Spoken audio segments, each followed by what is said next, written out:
This is a series of speeches that I've been giving, which comprises the essence of Sanatan Dharma.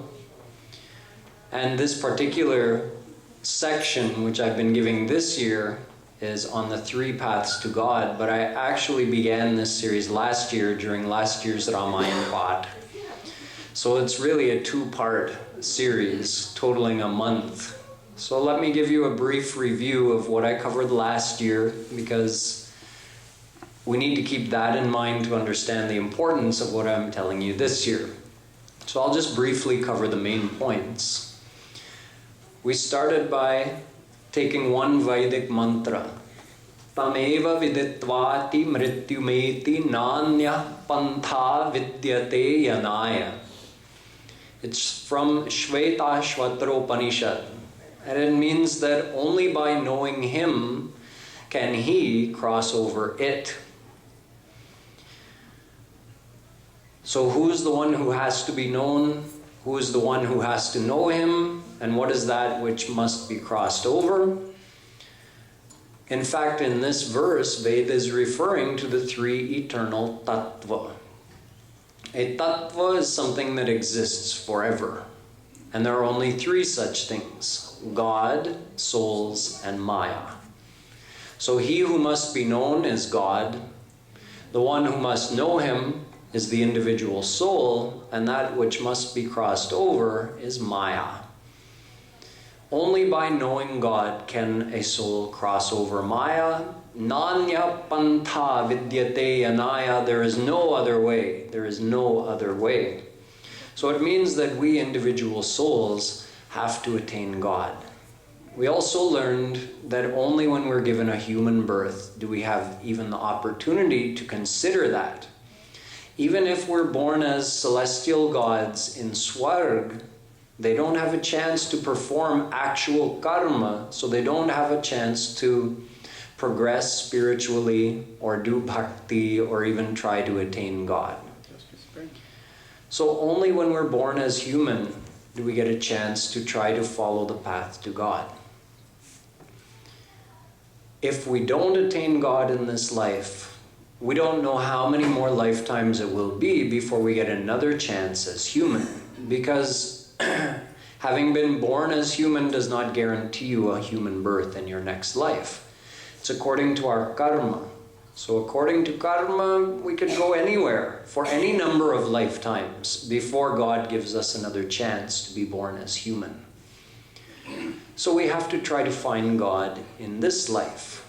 We also learned why that is our nature, to desire God. That every soul automatically desires God because God is bliss. You see, every soul desires happiness, that much we know. But why do we desire happiness? Because God is perfect happiness and we are his ansh. Ansh means a part of him. Not a part of him like a piece of him that's broken off, but a part meaning we're part of his power. He has one Jiv Shakti, that's one of the 3 eternal tattva. And Jiv Shakti is made up of uncountable souls. So we're a part of that, and he gives life to all of us, so we have a connection with God. And since he's perfect happiness, we automatically desire such happiness. Not any kind of happiness, mind you. That kind of happiness, which is personified happiness, divine happiness, God, which is unlimited in amount and lasts forever. Only such happiness could make a soul happy forever. Someone could also say that we desire to avoid unhappiness, we desire to be free from suffering, but that's included in attaining happiness. It's true that if someone is freed from Maya, then they're free from all suffering. But you don't have to make liberation from Maya your goal. Make attaining God your goal, and you're automatically free from Maya. You'll get unlimited bliss, and you'll automatically be free from all suffering. So this is the ultimate goal of every soul, So every soul is automatically, naturally desiring God from their soul, even if their mind is confused and thinks that they don't desire God, yet their soul only wants God.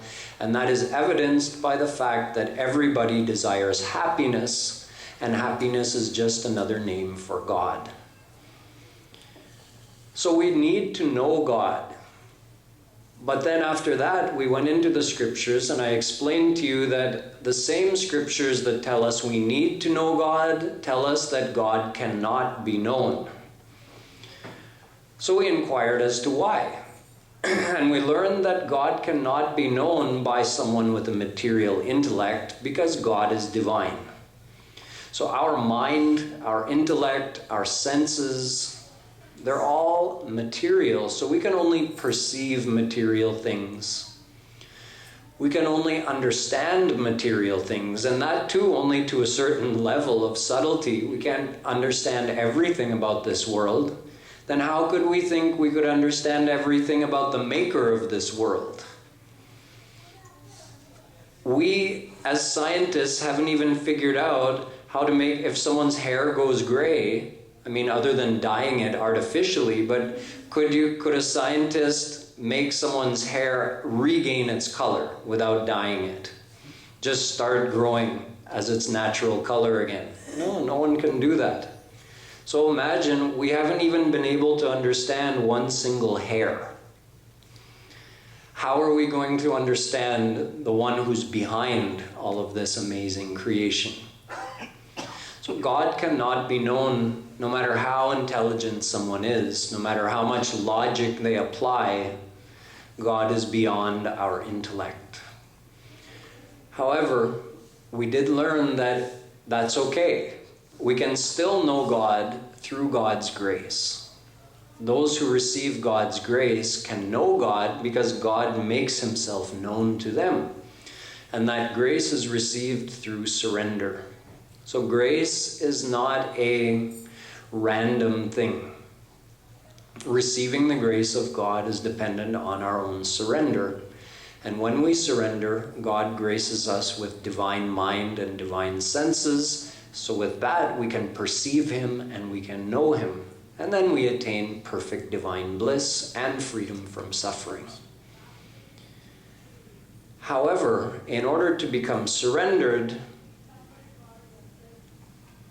we have to think about, what does that mean? Surrender is from the mind. It's the mind that has to be surrendered.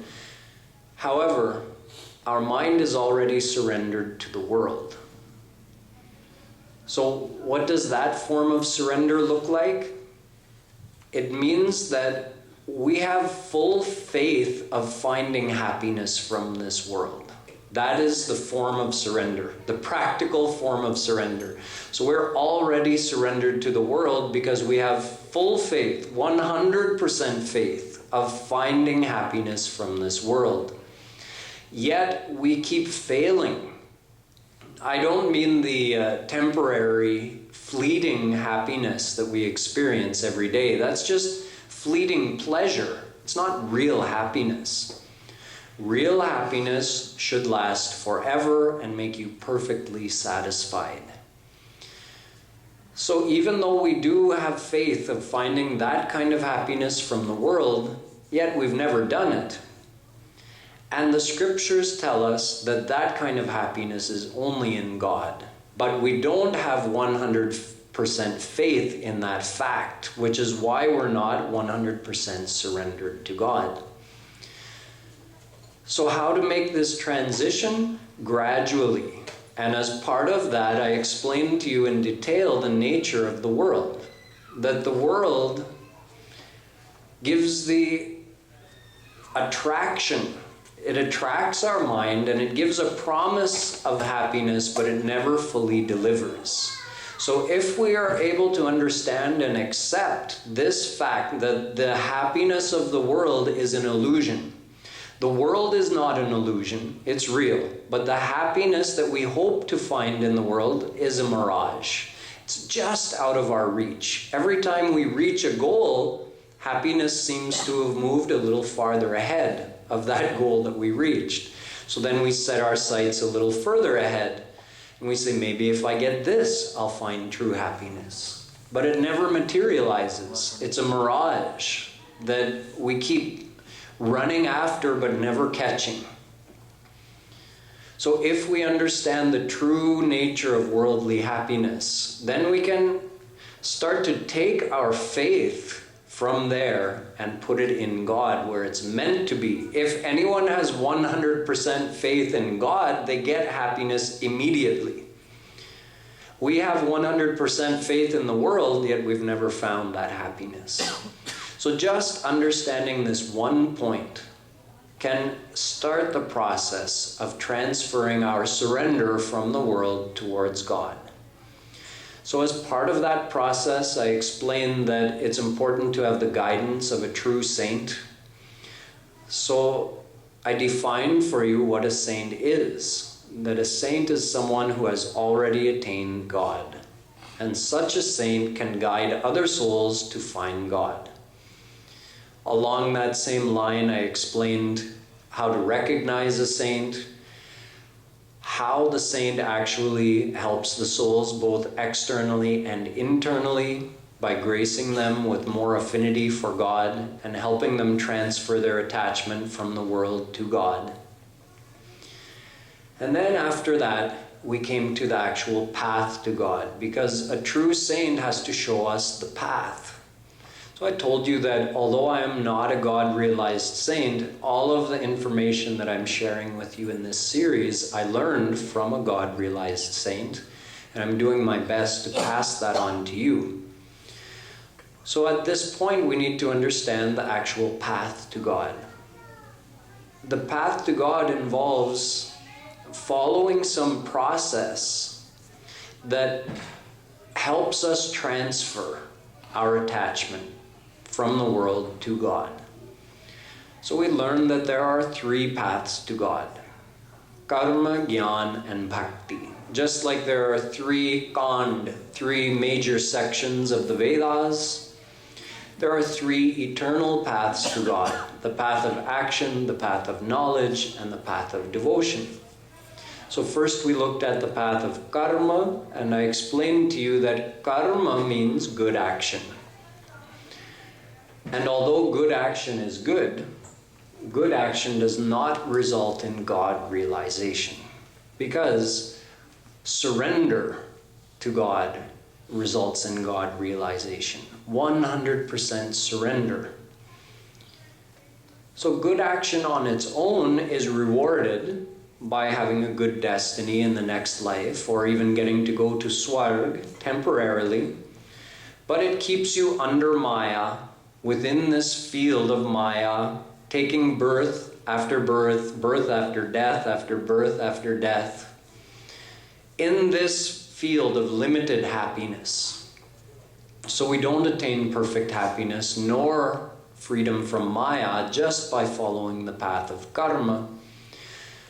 But if that karmi surrenders his mind to God, then he is called a karma yogi. And a karma yogi attains God. Not because of his karma, but because of his surrender. So in other words, he added bhakti, he added surrender. So think of it like this. You added amrit to water, and you drank it, and you became immortal. Or you just drank straight amrit, and you became immortal. So the fact that the water was there, it doesn't really matter. It just happened to be there. Similarly, it's the bhakti that gives you God realization. If you add bhakti to good karma, that's fine. But it's not the good karma that gives God realization. It's the fact that the bhakti is there. Then we moved on to the path of Gyan, and we found a very similar thing. I told you, first of all, that there are two types of Gyan. There is theoretical knowledge, and then there's experiential knowledge, both in the world and in the spiritual world. So we left the talk of worldly knowledge aside, and we just looked at spiritual knowledge. And we saw that if someone merely studies the scriptures and gains a any level of knowledge, from low to high, or even becomes a great scholar of Sanskrit and knows Vedas and Gita or Darshan Shastras, such a scholar only has a theoretical knowledge. And that knowledge is meant to be applied and turned into experience. We have to follow the path told in the scriptures, not just know what's in the scriptures. Knowing what's in the scriptures is of no use unless we practically apply it. So we find that our scriptures actually criticize those who only gain a theoretical knowledge, and praise those Gyanis who actually put that knowledge into practice by developing surrender to God. Then we saw that that experiential knowledge is also of two kinds. Atma Gyan, knowledge of the self, the soul, and Brahma Gyan, knowledge of God. The path of Gyan on its own can take one up to Atma Gyan only, unless he then surrenders to God. So the Gyani who adds Bhakti, meaning surrender to God, becomes a Gyan Yogi. Then he can be liberated from Maya. But comparing the path of Gyan to the path of Bhakti, we saw that the path of Gyan has a very difficult qualification. You have to be very highly evolved spiritually just to qualify. You have to have total control over your mind. Even if one does qualify for the path of Gyan, he has to walk that path without the protection of God's grace, because he is surrendering to formless God, and formless God does not grace, because formless God does not do anything. Even if he were to succeed in following the whole path over many lifetimes, what would he attain? Atma Gyan. Then what would he have to do? He would have to surrender to any personal form of God to receive his grace, to get liberated from Maya. Then, even after having accomplished that, his experience is only up to experiencing the bliss of formless God, which I showed you through many examples of history, is missing something that is present in the bliss of the personal form of God. Some of the examples I told you about, like King Janak or Sanakadik Paramahans, it showed that those saints who are already absorbed in the bliss of formless God, if they were exposed to the bliss of the personal form of God, they would abandon. It wasn't even a conscious decision. Their mind was drawn to the bliss of the personal form of God, and they forgot about the bliss of formless God. So in the end, the Gyani only gets liberation. He doesn't experience the ras of Premanand from the personal form of God. So after understanding all of that, we knew and understood that Bhakti is supreme. Both Karma and Gyan depend on Bhakti for their followers to even reach the ultimate goal. So then we started to look at Bhakti specifically. And we saw that Bhakti is also of two kinds: Siddha Bhakti and Sadhana Bhakti. Siddha Bhakti is a divine power of God. That's the power which is sought after by those great Gyanis and Yogis, and which is easily attainable by any Bhakt. However, to receive that divine power, that divine Bhakti, which is also called Prem, we have to become qualified. And to become qualified, it means that we have to purify our heart. So the means of purifying our heart is by practicing sadhana bhakti. So sadhana bhakti purifies the heart, and when it's fully purified, we receive siddha bhakti, the divine power of divine love. I also told you that sadhana bhakti leads to bhao bhakti.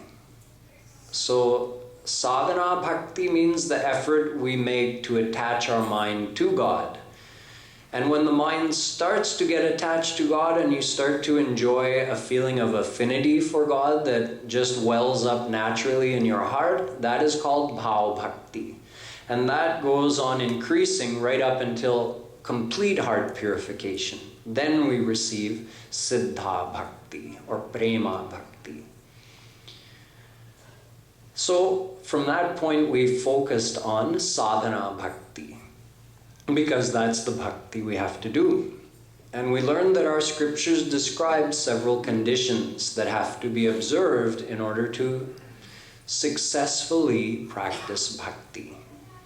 The first one being that we should not ask God for any worldly thing.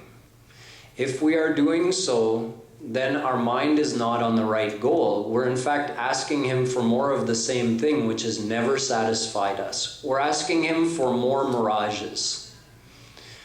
So we need to ask Him for the real thing. We need to ask Him for His divine bhakti. That's the only thing I'm asking you for. I'm not even asking you for liberation. Because if I attain liberation, see what happens, those Gyanis who attain formless God, they get liberated. They remain in their body for the rest of whatever they were destined to live. Let's say they became liberated at age 40, but they were destined to live to age 60. So they stay on this earth for another 20 years. And during that 20 years, they enjoy the bliss of formless God. We call Brahmanand, which is unlimited. But they are only enjoying that based on the fact that they still have a mind. Then once they leave their body, they also leave their mind behind and they merge into formless God, and now they have no means of experiencing that bliss into which they've merged. So on the path of bhakti, we don't even ask for liberation. Although we know it's included, if you attain God's divine love, liberation is included. However, we don't ask for it, because if we ask for it, that is all we will get.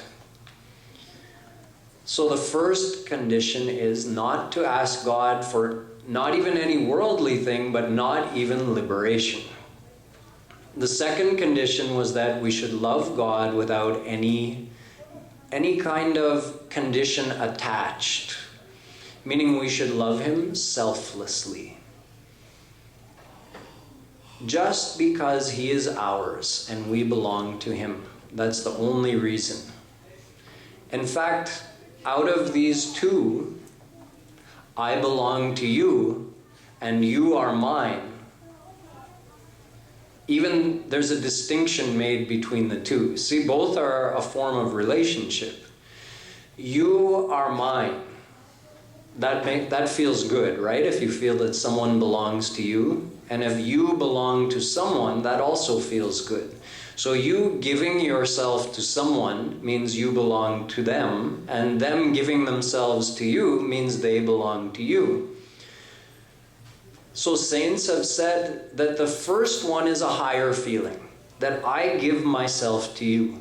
I am yours. Whether you give yourself to me or not, doesn't matter. I am yours forever. That is selfless bhakti. We have to try to develop those feelings and feel like we want to love Krishna for His happiness. Although we have nothing that He needs, yet that feeling should still be there, that I want to serve you. I want to do something for your happiness, and I'm giving myself to you, but I'm not demanding anything in return. The third condition is that bhakti is independent and should not be combined with any other practice in an overbearing way. Meaning that bhakti doesn't have to be supplemented by any other spiritual practice.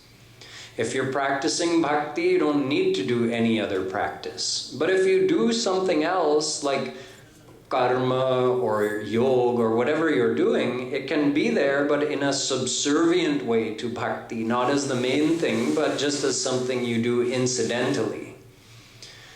For instance, you may do yoga for good health, or you may do good karma in order to carry out your physical duties, but you know that that is not the path to God. It's something that you do incidentally since you have a physical body, so you have to do some actions like that in the world as well.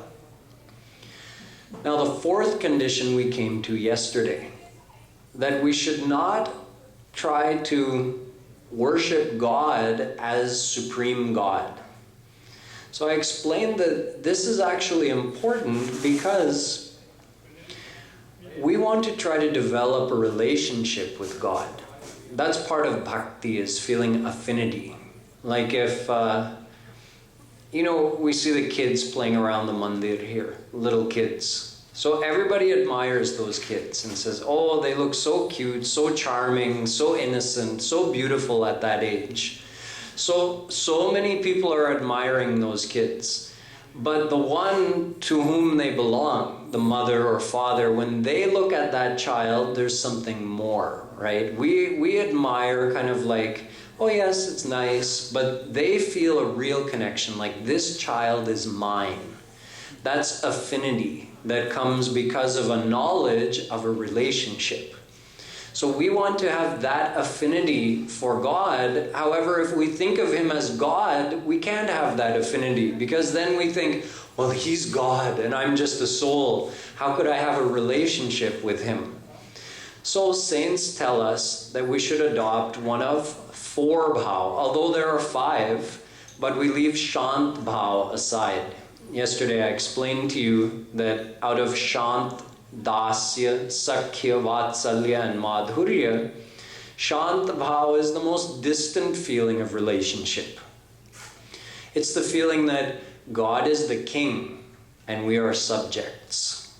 So we didn't spend much time on that. We said we want to be closer than that. So we went straight to dasya bhao. Dasya bhao means thinking that I am his servant and he is my loving master.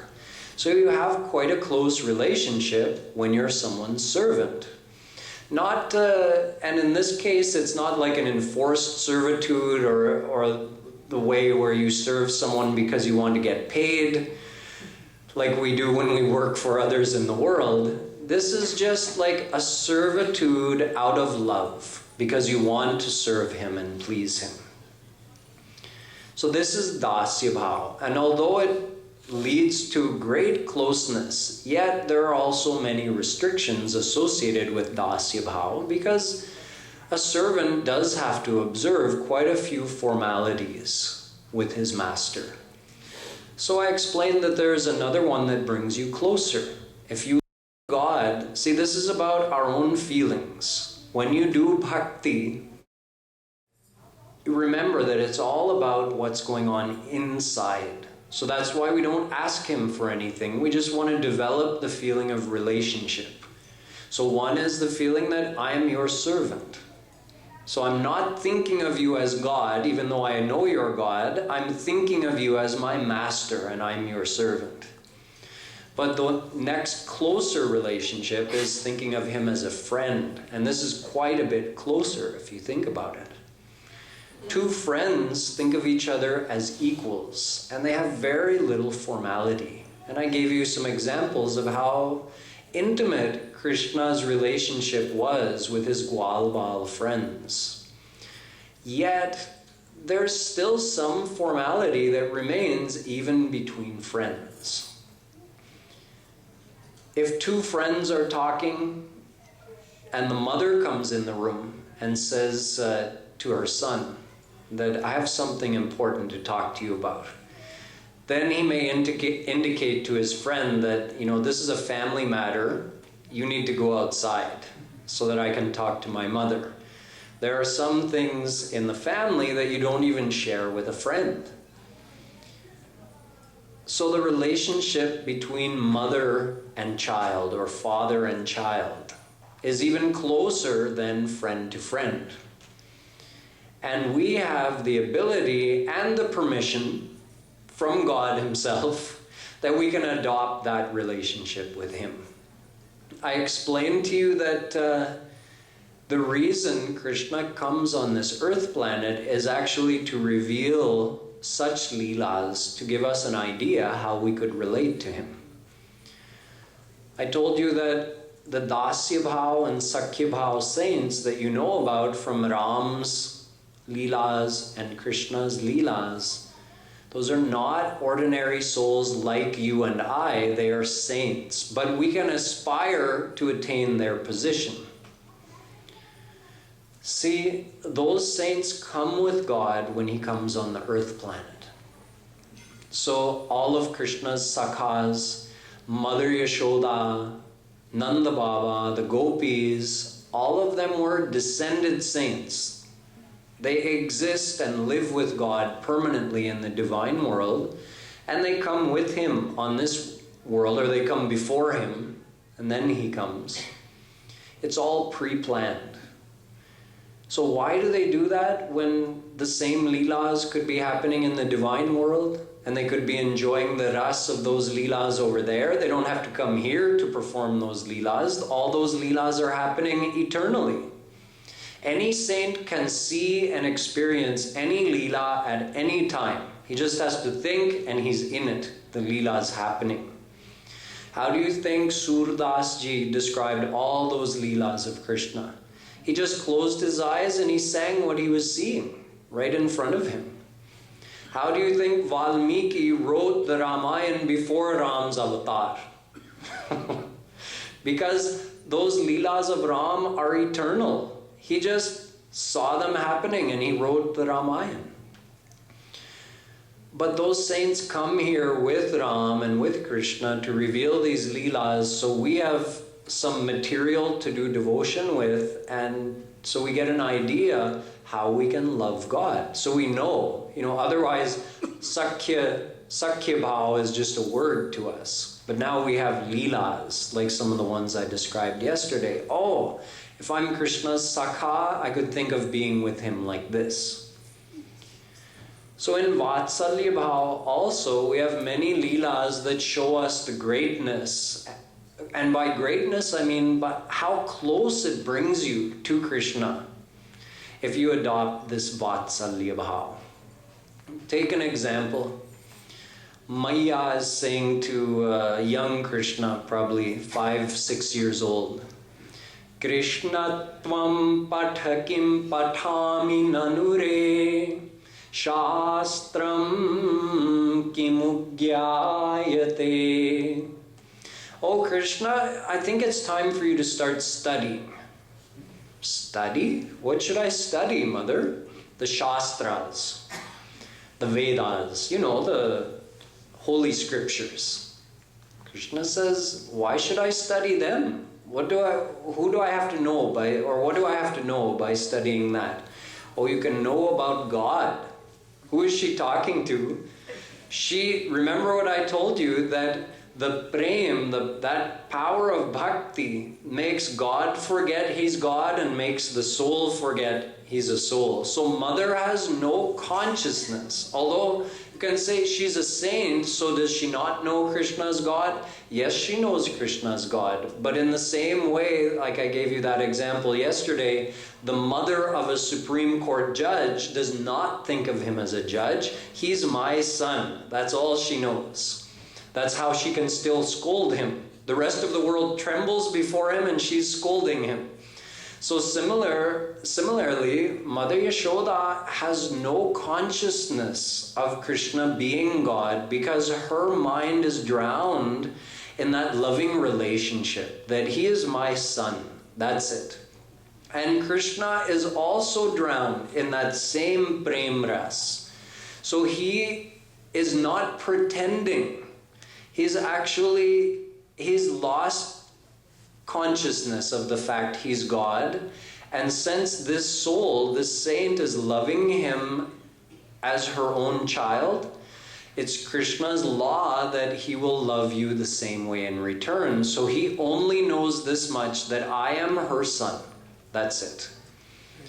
So she's telling him, you have to study the scriptures and learn about God. Oh, Mother, why should I learn about God? Well, if you learn about God, you'll get detachment from this world, So why do I want to be detached from the world, Mother? Well, if you get detached from the world, then you can get liberation. Liberation? She said, yeah, you can get mukti. Mukti?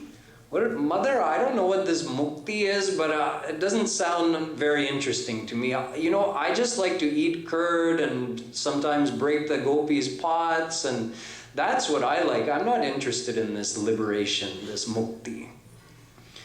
So you see the innocence.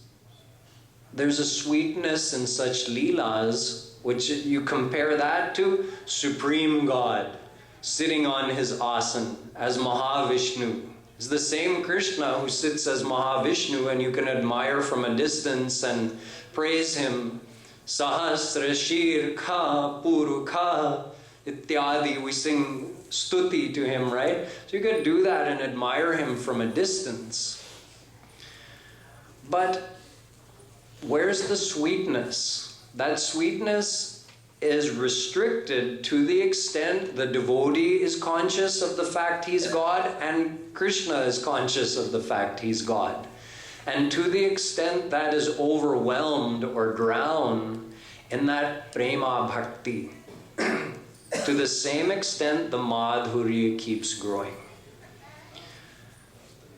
See, one time Maya was nursing Krishna. He was drinking milk. And she had put some milk also on the stove to boil because she was going to make curd. Now she was sitting and nursing Krishna, and then she heard that the milk was boiling over. So she just quickly jumped up and put Krishna down and went and took the milk off the stove. But Krishna was not happy about being jolted like that. And just like sometimes little children have that a little streak of anger in them. So Krishna showed that in this Leela. He was feeling angry that Mother I was drinking the milk so happily and she just like that put me down and ran away. He didn't know why she ran away. He picked up a big heavy pestle, the thing you use for crushing spices. He picked that up, and there were several matki holding curd. He picked that up and he just smashed them. And then he went out. He actually went to the neighbor's house.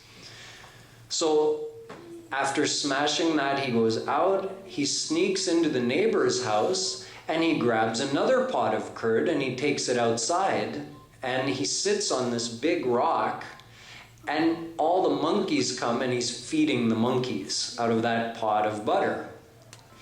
So now Mother, she comes back from taking the milk off and she sees all these matkis are smashed, and she knows this is my Kanha who did this, definitely. And now Mother also, you see, in these divine leelas, although there's only prem, there's only divine bliss, yet it manifests sometimes as a divine annoyance, divine anger, divine jealousy. You see in these different leelas, sometimes it happens. Don't attribute material qualities to it though. It's all happening in the field of divine love, in the field of divine leelas. So there's no actual material anger, there's no material jealousy, material annoyance. It's not like that. It's just a manifestation in these leelas, how it plays out. So Mother thought, today I'm not going to let him get away with this. And she started looking for him. Now Krishna was sitting outside on this big rock with he was, happily feeding the monkeys, but he knew Mother was going to be coming for him. So he's looking around carefully, all the directions, and he's handing it out to the monkeys. But Mother was very quick as well, wise. So she came from right behind him. And she was meaning to grab hold of him. And just when she got close, Krishna saw her and he hopped off and started running. And today she said, "You're not getting away from me." So she actually chased him. So little Krishna is scurrying away and Mother Yashoda is following. And she's getting closer and closer, but she's also getting more and more tired. And when Krishna saw that she was getting too tired, then he slowed down enough that she caught him. So she said, "Today, Lala, I don't know what I'm going to do with you. I'm very upset. You smashed you're being so naughty. And most of the time, my motherly feelings overflow, and I don't give you any kind of punishment, but today I cannot let you get away with this." So she brought Krishna and tied him up to the ukhal, the big, huge pot they use for pounding the grain. And she tied him up there. So a Paramahans passing by, seeing this situation, imagine what he's thinking. This is a Gyani saint who sees God as formless, or meaning doesn't see God, but just conceives or experiences God as formless. And now he passes by the house of Nanda Baba and he sees his Brahm, his formless God that he couldn't catch in thousands of lifetimes of chasing him through the various branches of the Vedas. He sees his formless Brahm tied to the ukhal by one lady. And he exclaimed, "Yashodaya samakapi devata nasti bhutale ulukhale yaya baddham muktido muktimichhati." He says, the giver of liberation, today I saw him begging for his own liberation. Such is the greatness of Prem. There's no other way to understand it. How could Supreme God be tied up by a soul? Naraji came down one time. He thought, oh, Supreme God, Krishna has descended on the earth planet. I want to see what he's up to. So he came to the house of Nanda Baba and Yashoda, and the scene he saw when he entered amazed him. He saw Krishna tugging on Maiya's sari. What did he want? He wanted to get into her lap. He just wanted to be in her lap and have her hold him. Young Krishna. And what was Maiya's response? Lala, not right now. I have chores to do. I have housework to do. You let go of my sari. She's trying to make his little hand let go and push him away. And he's starting to cry and stomp his feet on the ground. But she's still, and you know what he's doing? He's trying to get a hold of her and get her to look into his eyes, because he knows if she looks in my eyes, she won't be able to resist. And Mother knows as well, so she's looking away and trying to release his grasp. So Krishna, being desiring so much to get into her lap, was actually just rolling on the ground like a little child will do when they don't get their way, throwing his hands and feet about and crying. Now Naradji was amazed and he thought, which one is God? I thought I had heard that Supreme God had come in the form of male, but here I'm confused because it looks like the female must be God, because he's crying to get into her lap. That's what a soul does, right? A soul cries to get into God's lap.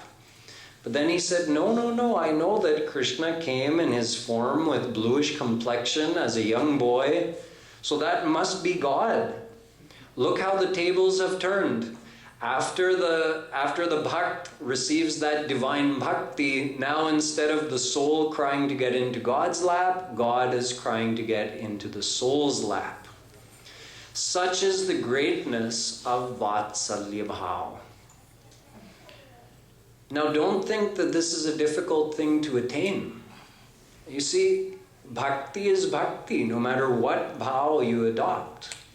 If you desire to experience that relationship with Krishna, adopt vatsalya bhao. Do devotion to him with those feelings, and that will purify your heart, and when you become God-realized, he will award that relationship to you forever. You can become just like Mother Yashoda. one day, Krishna was stealing butter in his own house. Imagine someone whose father owns 900,000 cows. Does he have to steal butter? No, he doesn't. But he does it as part of his leela.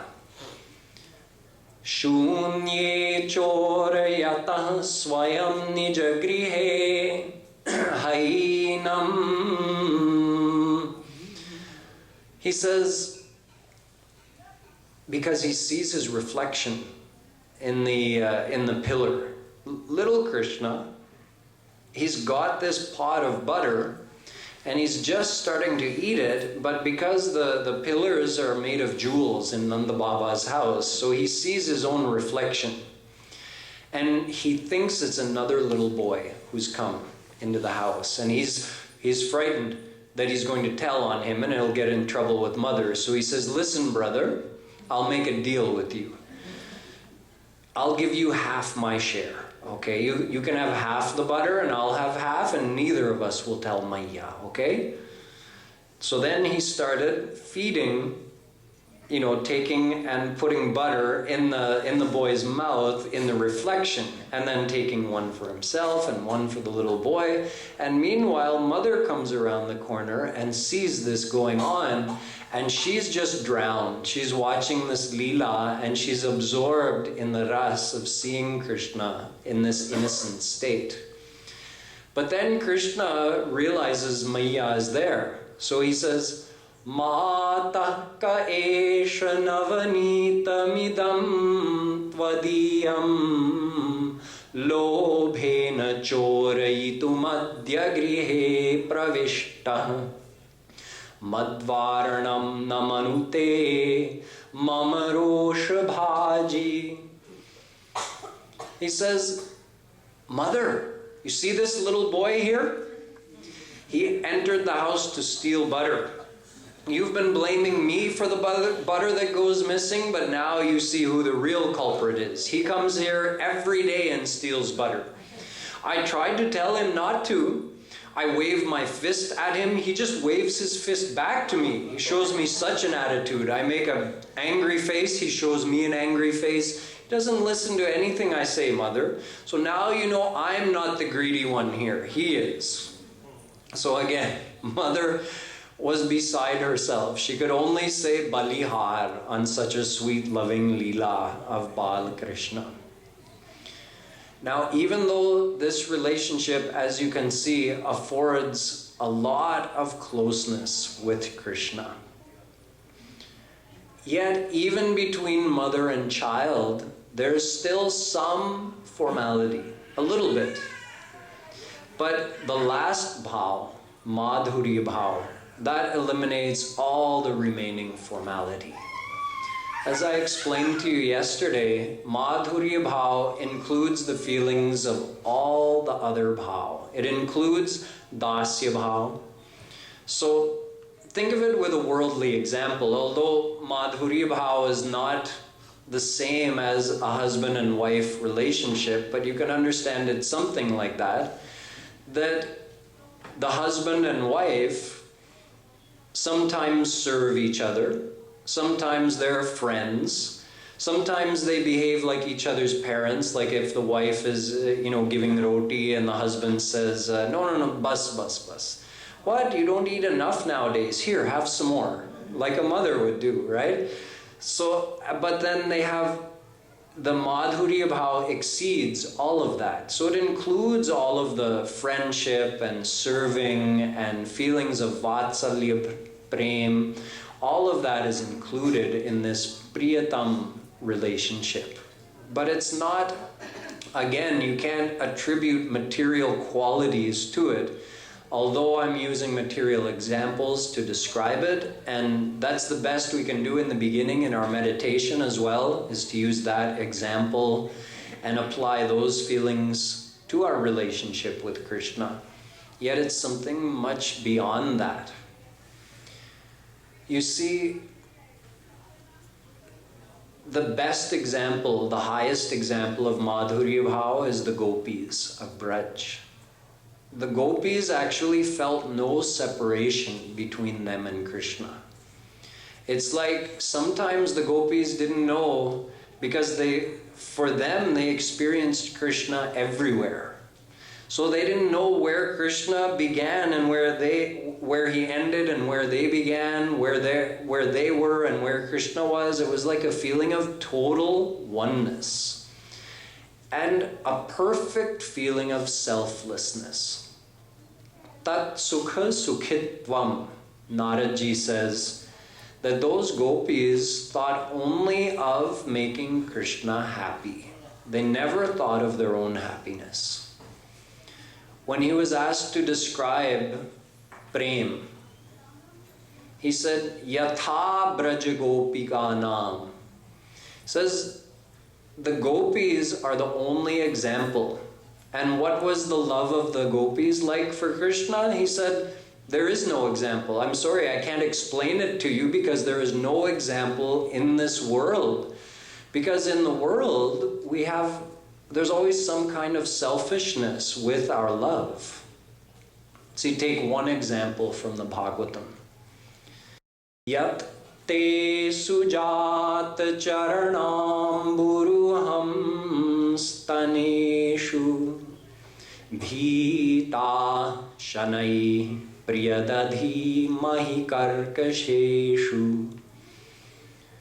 The gopis are saying to Krishna, when he disappeared during Maharas and they were looking for him in the jungle, they decided to stop looking and come back. Why? Because they were seeing that, oh, there are so many sharp pebbles and stones and thorns and branches here on the ground in the jungle, and Krishna's walking barefoot through this. No. If we keep following him, he may go deeper and deeper. We have to come back. We can't bear the thought of him. See, they gave an example. They said, Krishna, those same feet, those same lotus feet of yours that you go out grazing the cows with barefoot every day, those feet are so soft that if we've been away from you for a long time and we have that fire of viraha in our chest, so to calm that down, we put the sole of your foot against our chest like that. And that calms down that fire of viraha. But when we do that, we do it very gently so that nothing should feel uncomfortable to your foot. Now imagine in the world, let's say a child went missing for 3 or 4 days, a young child, and then got found, and that child comes running into the mother's arms. So the mother felt separation from her child, and now upon meeting the child, think of how much happiness she feels. However much pain there was in separation, that much happiness she's going to feel in meeting the child. And when she meets the child, she'll squeeze him. Why? Because she's getting so much happiness out of meeting her child. She might squeeze too hard even. Why? Because she's feeling happy and she wants to feel the child so close. She squeezes and the child squirms and says, Mom, what are you doing? See, she lost sight of her own child's happiness because she was experiencing her happiness. This is just an example of how there's always some kind of selfishness in our own love in the world. But the gopis, do you know what their pain of separation is like from Krishna? It's described in the Bhagavatam that every moment of separation for them was like a yuga, meaning hundreds of thousands of years. How is that possible? Well, think about it. The more you love something, the more you love someone, the greater the pain of separation is going to be if you're separated from that person. So how much happiness do the gopis experience in Milan with Krishna? Unlimited. So how much would be their pain of separation? Also unlimited. So just like when you're in pain, time seems to stretch out, doesn't it? It takes longer and longer. And when you're enjoying something, time flies by. So for those gopis, their longing to meet Krishna is so great, that viraha is so strong, that every moment is like hundreds of thousands of years for them. Yet, when they do meet with Krishna, they're still conscious of his happiness first. That I'm putting your charan here, but she's aware of his comfort first. She would never press too hard. Imagine who could maintain consciousness even in such a situation when you've been separated from Krishna and then you get to meet him. We can't imagine. Yet, this is how the prem of those gopis is described in the Bhagavatam. This is madhurya bhao, but it's the height of madhurya bhao. There are actually 3 levels. There is C class of madhurya bhao, B class of madhurya bhao, and A class of madhurya bhao. So the gopis are A class. What is B class and C class, and which of those should we aim for? I'll describe for you tomorrow.